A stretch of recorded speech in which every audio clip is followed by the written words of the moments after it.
L'info écho avec Capital.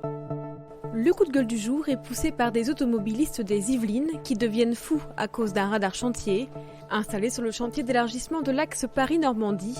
Les automobilistes ignorent si le flash se déclenche au-dessus de 70 km/h ou de 90 km/h. Pendant les travaux, en journée et en semaine, les automobilistes sont encouragés à ne pas dépasser 70 km/h. Mais le week-end et en soirée, le seuil est relevé à 90 km/h. Le panneau à message variable qui indique la présence d'un radar perturbe les automobilistes.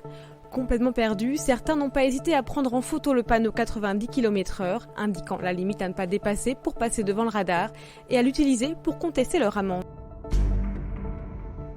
Le chiffre du jour, 250, c'est le nombre de poules qui sont mortes à cause de la canicule dans un élevage biologique dans l'Hérault. L'éleveuse Aurore Ledoux n'a rien pu faire pour les sauver face à la chaleur écrasante qui a frappé le département vendredi 28 juin. Elle ne parvenait plus à respirer, a-t-elle déclaré à Midi Libre. C'est la deuxième fois cette année que la mère célibataire de 4 enfants doit faire face à la perte de ses poules. Entre décembre et mars dernier, des prédateurs et notamment des renards ont attaqué 1000 de ses poules dans son élevage. Elle venait tout juste d'avoir acheté un lot de 250 poules. Aujourd'hui, l'éleveuse se retrouve en grande difficulté financière. Pour l'aider, une cagnotte en ligne a été lancée. On poursuit avec une pièce de monnaie et plus précisément un statère de Vercingétorix qui sera mis en vente aux enchères mercredi 3 juillet prochain. Ce statère est très particulier car il est l'une des uniques représentations de Vercingétorix, le chef gaulois qui a défié Jules César durant la guerre des Gaules entre 58 et 51 ans avant Jésus-Christ. Selon l'archéologue spécialiste de la civilisation gauloise Jean-Louis Bruno, il n'existe qu'une trentaine d'exemplaires.